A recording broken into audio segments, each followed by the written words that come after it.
여러분 안녕하십니까. 투자 이야기. 오늘은 코로나19 시장을 늘 우리와 함께 예측해 주고 전망해 주고 계시는 하나투자증권 수석 이코노미스트죠. 김일구 님, 일구 님과 함께 하겠습니다. 일구 님 안녕하세요. 안녕하십니까. 투자 이야기 올해는 저와 매월 첫째 주 같이 이렇게 한 달의 시작을 일구님이랑 같이 하면서 이제 주로 글로벌 경제 이슈에 대해서 좀 전망을 해보기로 했기 때문에 오늘도 좀 좋은 말씀 기대하겠습니다, 일구님. 네네. 그럼 한번 시작해 볼까요? 3페이지 시황부터 한번 말씀 주십시오. 제가 오늘 주로 말씀드릴 거는 이제 중앙은행 이야기가 될 겁니다. 시황부터 시작을 해볼게요. 그러니까 최근 한 달 정도의 시장은 어떤 생각을 하고 있을까? 저는 이제 제일 중요한 게 벤자민 그레이엄도 그런 표현을 썼는데 가치 투자의 대가라고 이야기하는 사람이죠. 워렌 버핏의 스승인 벤자민 그레이엄도 미스터 마켓이라는 표현을 씁니다. 워렌 버핏도 이제 예전에 그런 표현을 많이 썼는데 그걸 이제 많은 사람들은 시장의 컨센서스라고도 표현합니다. 시장에 별의별 사람들이 다 있지만 그게 대체적으로 사람들이 사고 팔고 하는데 큰 흐름은 어떤 이야기를 분명히 하고 있어요. 미스터 마켓이라고 표현을 하는데 그런 관점에서 시황을 보면 최근에 이제 시장 상황은 인플레이션을 반영하고 있는 거 분명하고요. 왜냐하면 제가 이제 주로 시장을 이야기할 때 네 가지 시장을 이야기할 거예요.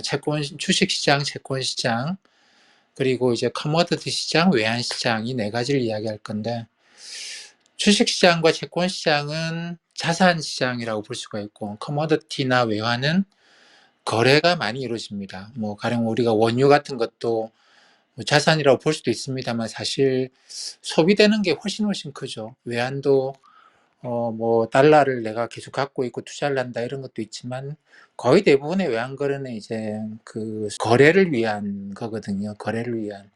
그러니까 달러 수출 대금, 수입 대금 이런 식이기 때문에 이 네 가지 시장을 보면 대충 웬만한 시장들은 다 나온다고 봐요. 근데 커머디티 시장에서 나타나는 현상은 가격이 쭉쭉 올라갑니다. 그게 어떤 종류의 커머디티든 무관하게 가격이 계속 올라가는데 이게 인플레이션 이야기의 핵심이라고 봐야 되겠죠. 근데 외환시장에서는 특별한 움직임은 지금 없는 상황이고요.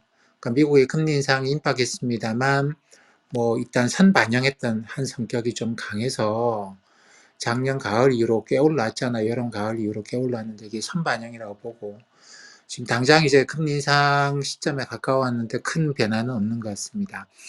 제가 볼 때는 올해 상반기 중에 달러의 그 강세는 별로 없을 것 같아요. 왜냐하면 상반기 중에 금리 인상은 이미 선반영한 게 아닌가, 미스터 마켓이 그런 게 아닌가라고 추정을 해봅니다. 주식시장에 약세가 있는데 한국의 코스피는 좀 많이 떨어지긴 했죠. 고점 대비 20%까지 떨어졌는데 미국의 S&P 500 기준으로 보게 되면 저는 S&P 500 기준으로 보통 이야기를 하는데요.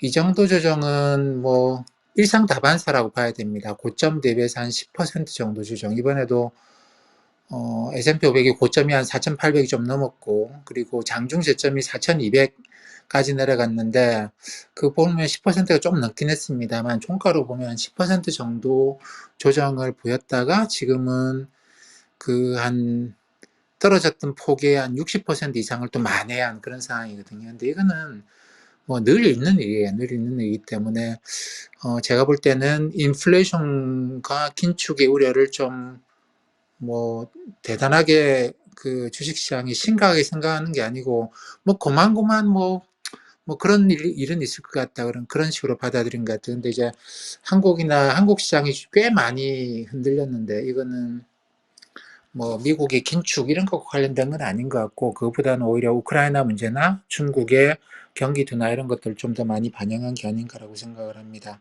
그래서 대충 이제 미스터 마켓은 아마 그런 생각을 하고 있는 것 같다라고 보고 그다음에 이제 지금 우리가 직면하고 있는 리스크를 좀 정리를 해보면요.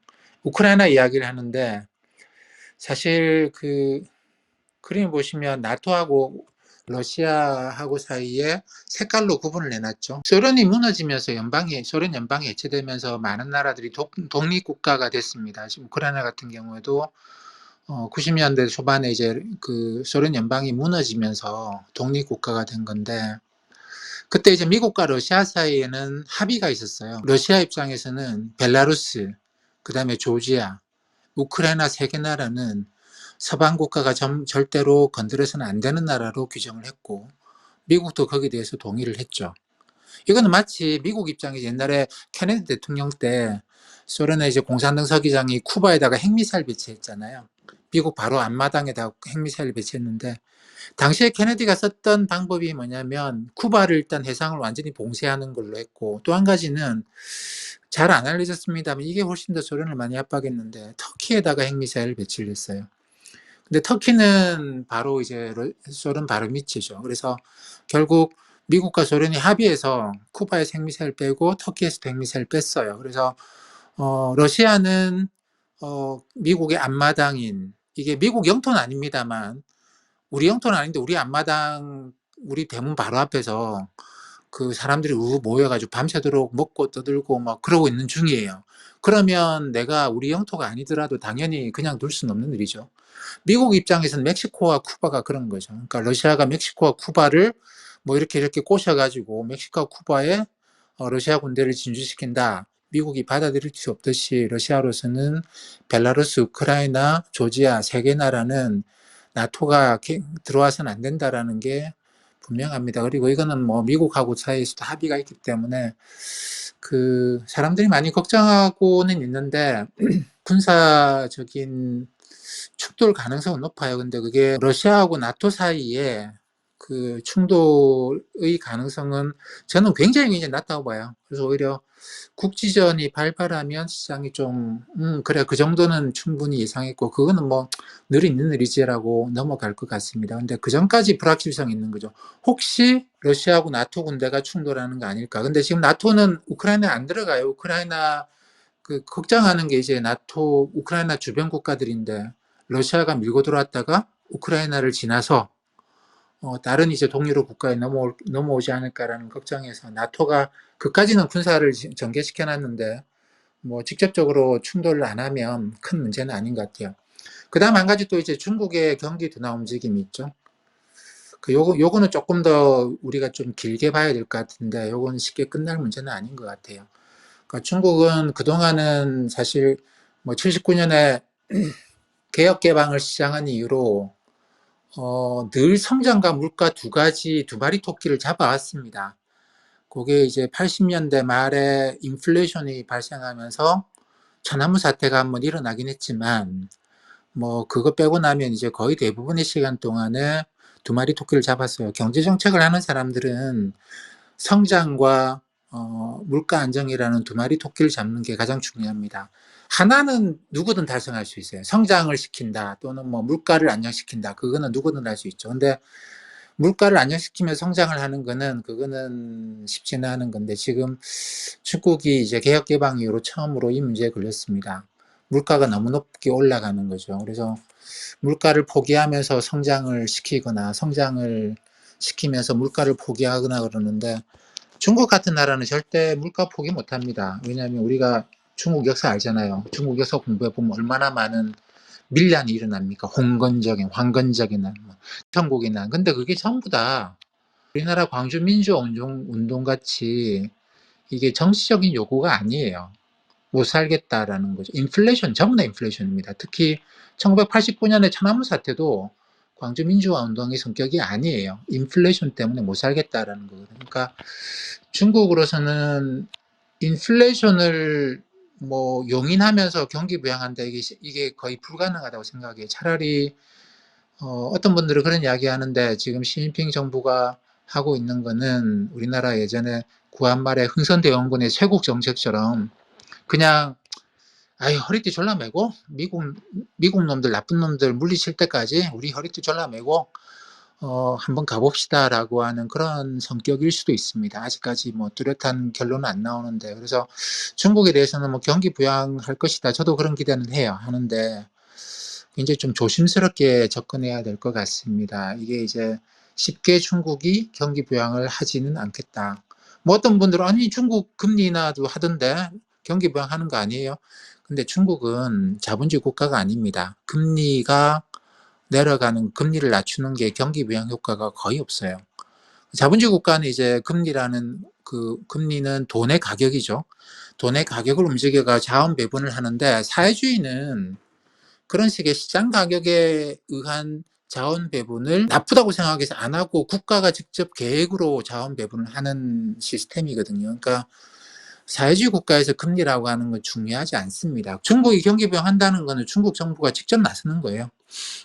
근데 그거 안 하고 있거든요. 지금 작년 5월 달부터 중국 정부는 여전히 이제 경기를 꺾고 물가 때문에 그 경기를 꺾고 이제 결코 부양을 안 하고 있습니다. 그러니까 그런 게 이제 위험 요인인데 그걸 이제 우리가 꾸준하게 지켜보긴 해야 되겠는데 우크라이나 문제는 오히려 국제전에 발발하면 그걸로 이제 좀 시장이 안정을 찾지 않겠는가 싶고 중국은 지금 당장 문제는 생기는 거 아니에요. 중국이 지금 상태로 가더라도 경기 부양 안 하고 가더라도 아마 올해까지는 그게 글로벌 경제에 뭐 부담을 주거나 그럴 것 같지는 않습니다. 근데 이게 이제 그걸 넘어서게 되면 내년 되게 되면 이게 좀 상당히 부담스러워지지 않겠는가. 중국에 대해서는 좀 조심스럽게 접근을 해야 되겠다 싶어요.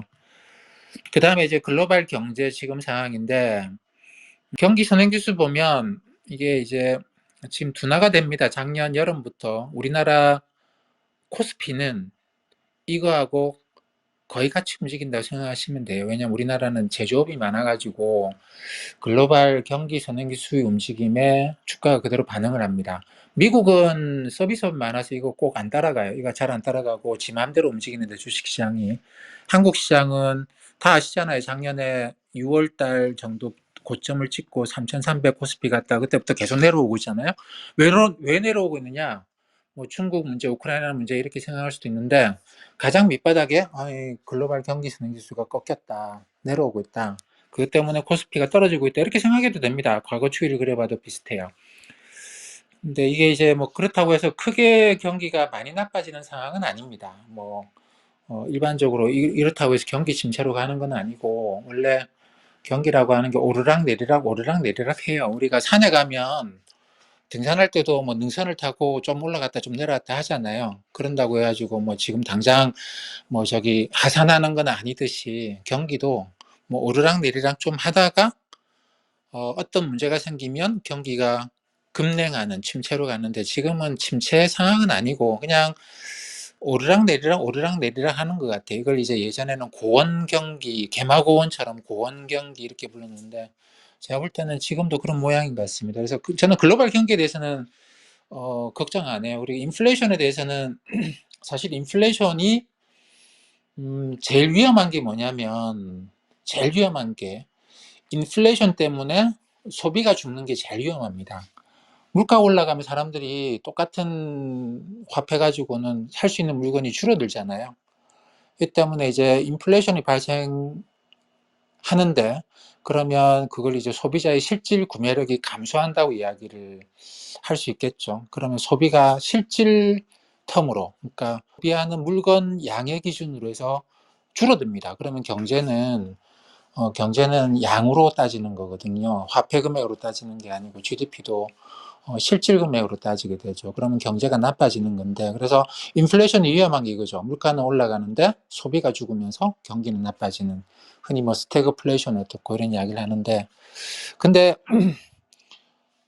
화폐 임금이 올라가면 물가가 올라가면서 사람들의 소득도 올라가겠죠. 그러면 실질 구매력이 감소를 안 해요. 그래서 이제 물가 자체만 올라가면 문제인데 임금이 같이 올라가기 시작하면 그거는 문제는 아닙니다. 그냥 돌아가는 거죠. 물가 올라가고 임금 올라가고 물가 올라가고 임금 올라가고 그래서 맨날 올라가는 거죠. 올라가는 건데 뭐 소득이 같이 올라가기 때문에 이거는 이제 경기에 결코 마이너스 요인이 아니에요. 근데 이 그림을 오른쪽 그림 보시면 미국은 이미 임금이 같이 올라가고 있습니다. 그래서 물가 올라가는 게 소비를 둔화시키는 스태그플레이션 같은 모양은 아니다.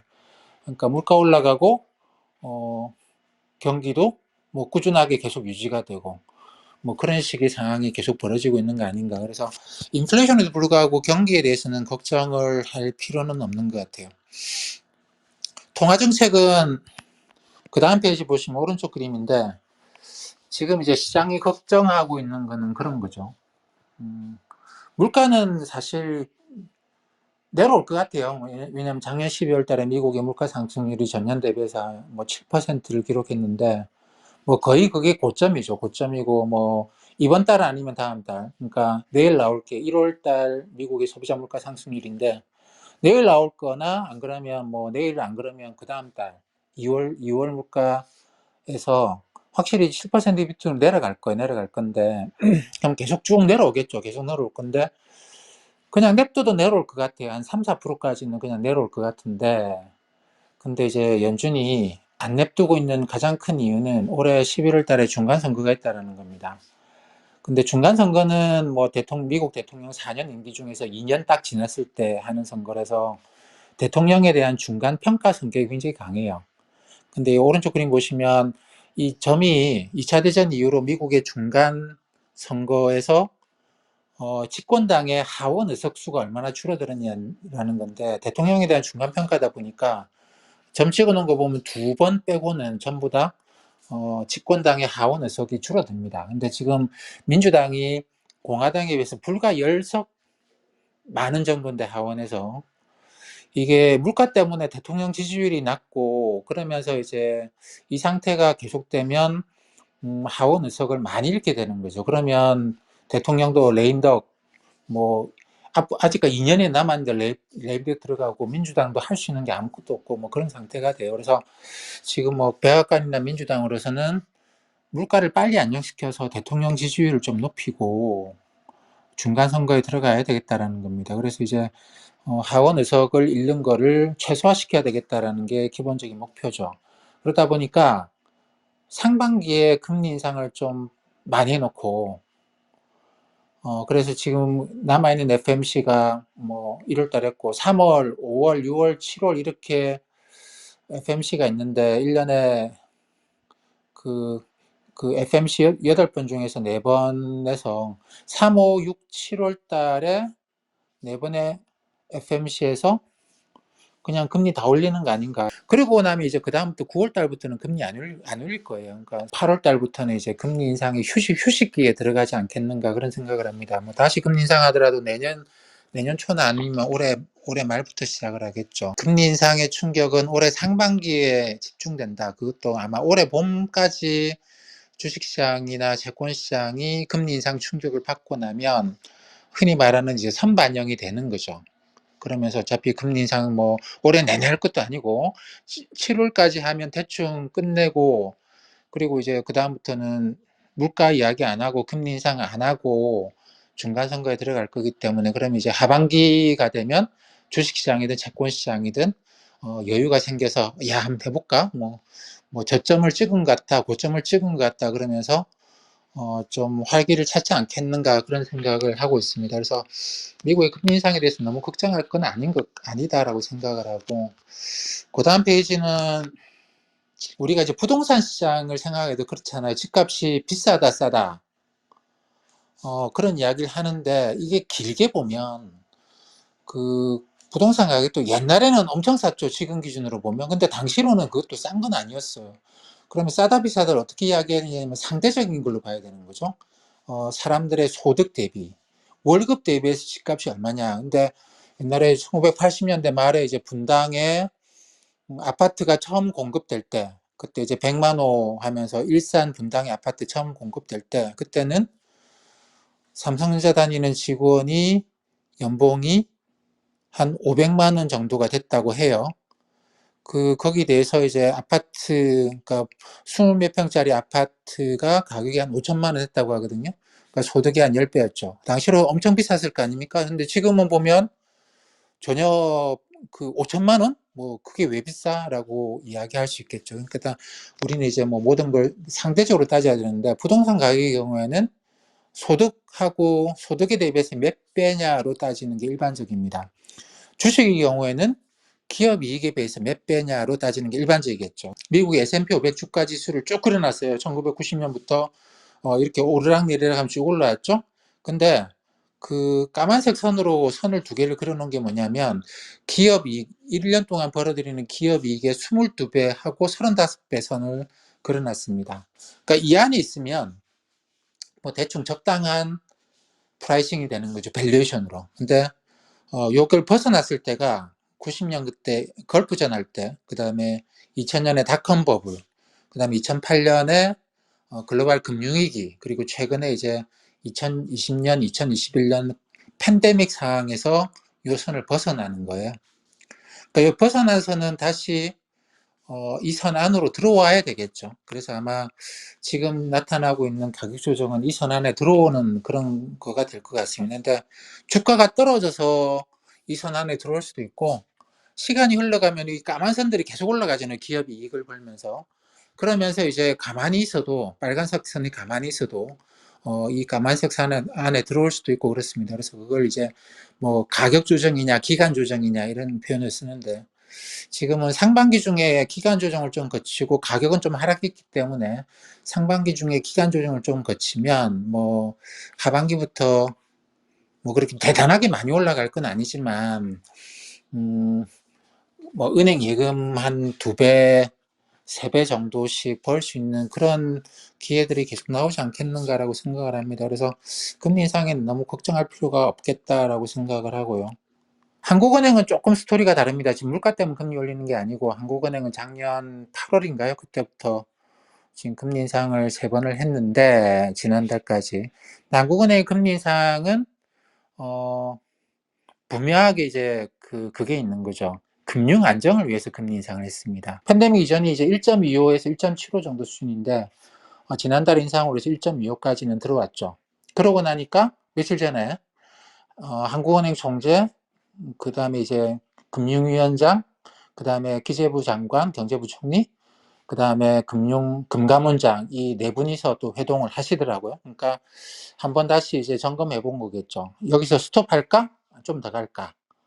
근데 아마 대통령 선거였기 때문에 일단 스톱을 한 거는 분명하죠. 했을 거고, 대통령 선거 이후에 금리 인상에 들어갈 것인가 말 것인가에 대한 이야기가 좀 있지 않았겠는가라고 생각을 합니다. 근데 이제 우리가 기사를 보다 보면 뭐 그런 이야기 하죠. 아니, 저기 자영업자들 다 죽어나간다는데, 응?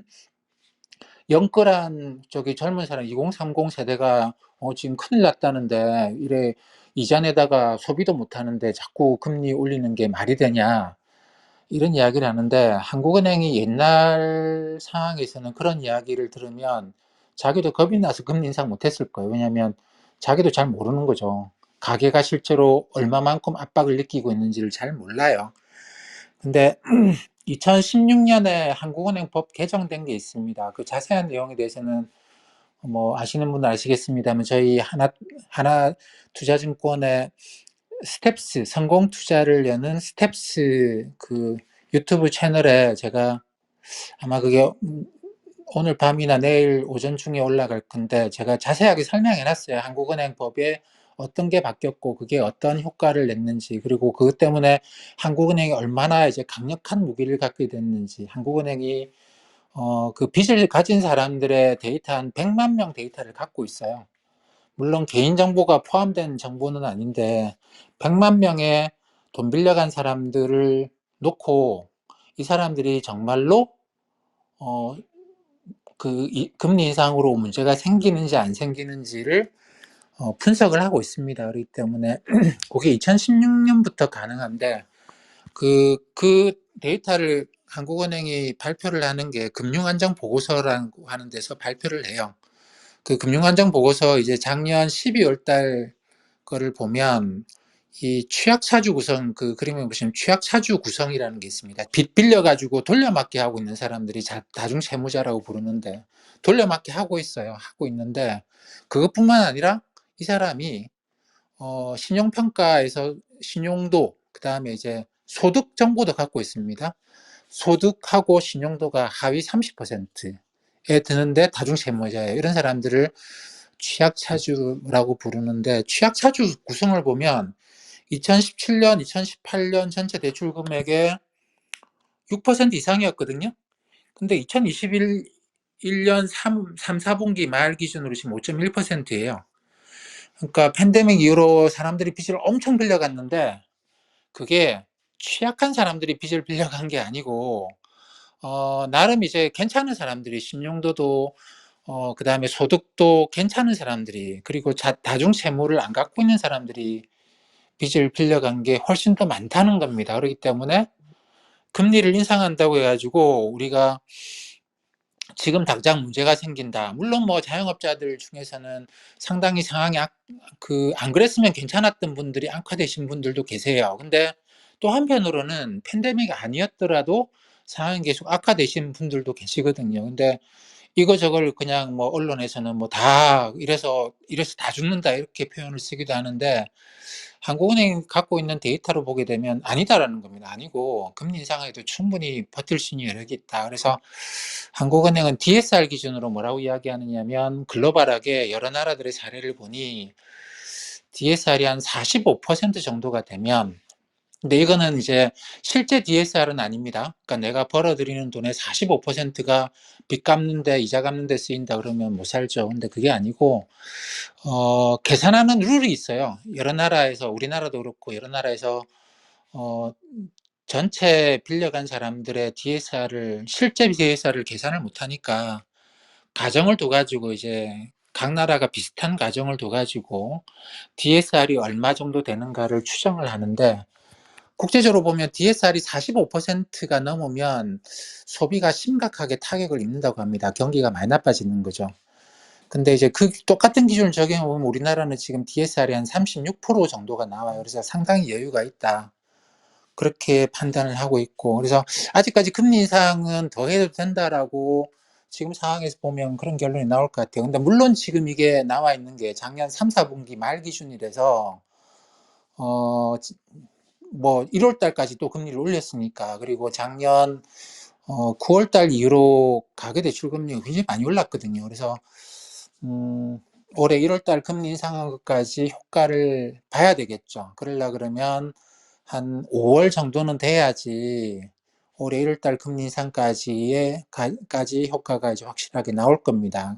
한국은행 가계부채 DB에 그리고 작년 기준으로 100만 명 차주들의 돈 빌려간 사람들의 소득 정보도 이제 업데이트가 될 거고 그래서 이제 금리 인상이 재개가 되려 그러면 5월 달은 돼야 되지 않겠는가 그런 생각을 하는 게 타당할 것 같아요. 근데 어쨌든 아직까지는 뭐 여러 가지 여건으로 볼 때 금리 인상을 더 하더라도 그게 뭐 소비 위축으로 간다거나 경기가 나빠진다거나 그런 거 없이 그러니까 좀 비투를 억제하는 그런 식으로 작용할 가능성이 높은 것 같습니다. 그리고 이제 마지막으로 우리가 미국의 금리 인상 이런 것뿐만 아니라 좀 신경을 많이 써야 될 게 미국과 중국 사이가 심상치 않죠. 심상치 않은 건데 이게 상당히 좀 장기화될 수 있다고 저는 생각을 해요. 그러니까 옛날에 환율 가지고도 오바마 대통령은 환율 가지고 중국을 압박을 해봤고 트럼프 대통령은 관세로 중국을 압박해봤는데 중국이 전혀 안 먹히는 거죠. 그러고 난 다음에 이제 미국은 시스템이 그렇습니다. 그러니까 대통령이 나서가 잘 안 되면 왜냐하면 대통령이 쓸 수 있는 카드가 별로 없거든요. 전쟁 안 하는 이상은 대통령의 카드는 그렇게 강력하지가 않아요, 미국은. 중국이 개무시해도 될 만큼의 카드밖에 못 쓰는데 미국은 그러고 나면 이제 대통령을 스톱시키고 의회가 법을 만들어 버립니다. 그러니까 이게 이제 미국은 의회가 법을 만들어 버리면 이게 돌이킬 수가 없어요. 대통령은 관세 때렸다가도 자기한테 잘 보이면 풀어줄게 뭐 이럴 수 있는데 의회가 법 만들고 나면 그것도 민주당 공화당이 거의 합의해서 법 만들어 놨는데 그걸 어떻게 바꿀 겁니까? 그러니까 중국이 미국을 설득해서 미국이 지금 가하고 있는 제재를 완화시키기가 굉장히 힘든 상황이에요. 근데 지금 그래서 저는 공급망 전쟁이라고 부르는 것이죠. 근데 2014년 15년 환율 전쟁, 2018년 19년 관세 전쟁, 그리고 지금 2021년 작년부터 공급망 전쟁을 하고 있는데 이때마다 보면 왼쪽 그림 보시면 맨 마지막 페이지 왼쪽 그림 보시면 까만색이 선진국 지수예요. 주가 지수. 빨간색이 신흥국 주가 지수인데 선진국은 별로 조정을 안 받는데 신흥국은 그때마다 주가가 많이 떨어집니다. 그러니까 미국과 중국이 사이가 안 좋으면 신흥국이 깨지는 거고, 작년도 변함없이 그런 현상이 생긴 것이죠. 그리고 이제 우리나라도 그러는데, 오른쪽 그림은 우리나라 주식시장이 코스피가 미국을 따라가느냐 중국을 따라가느냐의 문제인데, 이 2014-15, 2018-19 그리고 2021 이후로는 보시면 뚜렷한 현상이, 빨간색이 높을수록 한국 주식시장과 미국 주식시장 같이 움직인다는 이야기예요.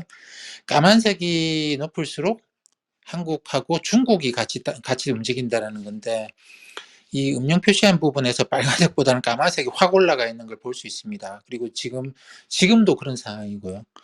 한국 시장이 미국 시장은 잘 안 따라다니고 관계가 없는데, 중국 시장하고는 상당히 높은 상관관계를 갖고 있어요. 이거 자체가 미국과 중국의 사이가 안 좋을 때, 경제 전쟁하고 있을 때, 지금 뭐 1차전, 2차전 끝내고 지금 3차전인데, 3차전은 의회가 법을 만들어 놨기 때문에, 중국이 사실 뭐 예전에 오바마 대통령이나 트럼프 대통령 때는 중국이 마음만 먹으면 뭐 오바마나 트럼프 대통령 주위에 있는 사람을 한두 명 설득해서, 대통령이 그 사람 말을 무시 못할 만한 사람을 설득을 잘해서 그 사람이 대통령한테 야 중국하고 너무 싸우지 맙시다라고 해주면 관계가 개선되고 했거든요. 근데 지금은 민주당 공화당 의원들이 이제 다 거의 100% 찬성해가지고 만든 법인데, 중국이 이 의원들을 다 찾아다니면서 놀아갈 수도 없잖아요.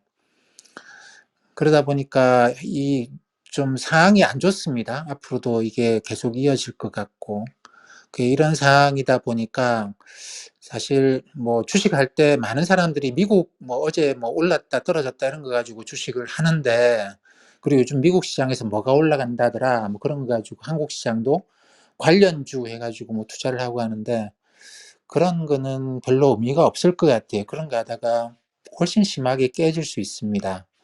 지금 우리나라 시장은 미국을 따라가고 있는 게 아니기 때문에, 그래서 어떻게 보면 이제 중국이 부양책을 해주면, 우리가 지금 중국 시장하고 상관관계 높기 때문에 중국이 부양책 해주고 주가 올라가주면 우리나라 주식시장에도 상당히 좀 단기적으로는 좋을 것 같은데, 그 중국의 부양책이 나오기 전까지는 뭐 좀 지지부진한, 주가가 반등하더라도 이렇게 크게 반등하기는 어렵지 않겠는가, 그런 생각을 해봐야 될 것 같아요. 결론적으로 뭐 올해 상반기 중에 특히 올해 봄까지는 미국의 금리 인상 문제가 시장을 변동성을 좀 키울 것 같고, 왔다 갔다 하고 정고점을 돌파하고 이거는 쉽지 않을 것 같아요. 그것보다는 이제 좀 왔다 갔다 하는 경향이 좀 강할 것 같고, 우리나라 주식시장은 그것보다는 훨씬 더 중국의 경기 부양책하고 관련성이 높은데, 중국이 이러다가 진짜 부양책을 안 할 수도 있어요. 안 할 수도 있습니다. 그래서 그런 것들을 좀 주의 있게 보시는 게 필요하지 않겠는가 생각을 합니다. 네, 이상입니다. 많은 분들이 지금 현재 가지고 있었던 시장의 다양한 이슈 및 우려에 대해서 일군님의 어떤 의견을 들을 수 있는 좋은 시간이 아니었나 싶습니다. 어쨌든 그 YJ 서머리가 잠깐 진행하자고 하면 마지막 말씀 주셨지만, 결국 지금 시장에 대해서 일군님께서 말씀 주신 몇 가지 내용 중에서 미국의 금리 인상, 연준의 금리 인상에 대한 시장의 과도한 우려로 인한 조정 국면은 어느 정도로 좀 일단락돼 가고 있다고 봐야 된다. 시장의 가격, 즉 아까 미스터 마켓이라고 말씀 주셨는데, 시장은 이미 그 우려에 대해서 조정으로 반영이 좀 되어 있는 게 아닌가. 그리고 금리 인상의 속도나 폭도 미국의 11월 중간선거 이전까지 4차례가 25bp 정도로 진행되겠지만, 그 8월 이후로는 좀 금리 인상이 잠깐 소강 상태가 될 가능성이 높다 하더라도 연말 12월 정도에 한 번 더 해서 5번 정도, 하지만 4번에서 5번 정도 이렇게 금리 인상이 단계적으로 진행될 것이다 라는 말씀도 주셨고, 금리 인상이 건강한 금리 인상이 되려면 사실은 경기가 둔화되지 않고, 그리고 임금도 상승이 되면서 소비 여력이 유지되는 형태의 선순환 구조가 이루어져야 되는데, 지금 현재 미국의 모습은 그러한 모양새로 갈 것으로 지금 전망된다라는 말씀을 주셨습니다. 우크라이나 사태에 대한 우려가 많이 있지만 사실상 이것이 무력 충돌로 확대되는 것은 사실상 좀 꺼려지지 않겠느냐. 설상 그 무력 충돌이 일어난다 할지라도 국지전 형태로서 마무리될 것으로 좀 조심스럽게 전망도 해 주셨습니다. 글로벌 경기 관련해서 말씀 주신 것 중에서는 사실 오늘 말씀 주시진 않았지만 우리가 지난번에 이제 우리가 작년에 경제 공부 같이 하면서 우리 그런 얘기 한 번 했었잖아요. 미국과 한국과 중국의 GDP를 구성하는 요소 이렇게 얘기하면서 미국은 사실 내수 소비가 한 70% 정도 해당하기 때문에 사실은 이 소비가 미치는 영향이 크고 이게 결국은 소비라고 하는 것은 임금이나 뭐 실업률 이런 것들이 영향이 있겠죠. 그런 거시경제 지표들이. 반면 한국은 사실 제조업이 리드하고 있기 때문에 이런 산업 제조업들의 동향이 상당히 중요한 것이고 중국 같은 경우는 과거에는 수출과 정부의 재정 투자가 GDP를 끌고 갔다 그러면 최근에는 이 재정 투자와 사실 내수가 중국의 경기를 끌고 가고 있었기 때문에 이제 이런 부분 좀 봐야 되는데 오늘 계속 우려로 말씀 주신 부분들이 이제 중국이 과연 이 경기가 회복할 것이냐 이 부분이 사실은 큰 고민거리인데 현재까지는 중국 정부가 적극적으로 경기 부양의 움직임을 나타내고 있지 않다.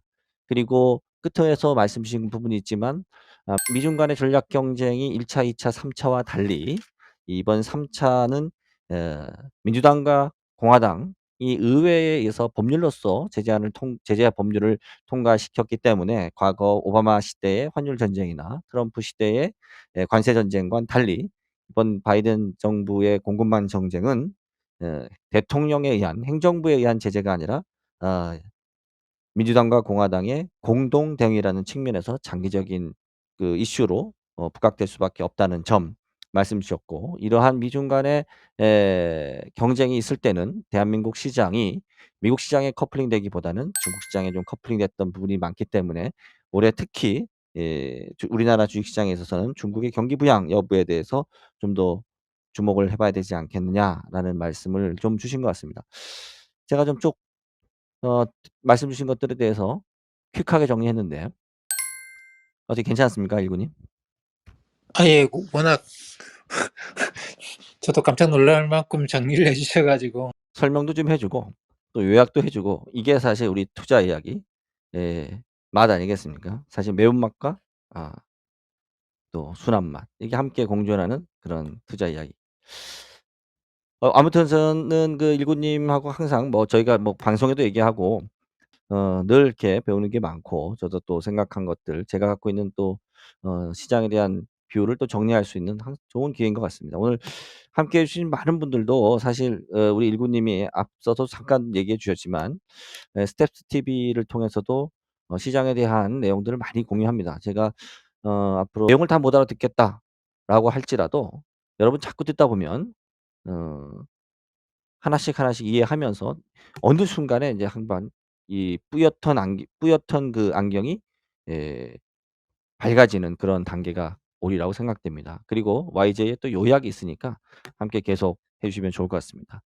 저나 우리 일구님이 금융기관에서 종사한 지가 뭐 저는 한 24-25년 일구님은 거의 이제 30년 가까이 되신 걸로 알고 있는데 그래도 저희가 우리 하나투자증권, 하나자산운용 이 두 회사에서 그래도 고객과 가장 많이 소통하는 우리 두 명이 기쁠 때나 슬플 때나 시장이 좋을 때나 나쁠 때나 투자자들 곁에서 저희들이 그동안 시장에서 공부한 내용들 관심 갖는 내용들 같이 공유할 수 있는 그런 활동 계속했으면 좋겠습니다. 오늘 방송 함께 해 주셔서 정말 고맙습니다.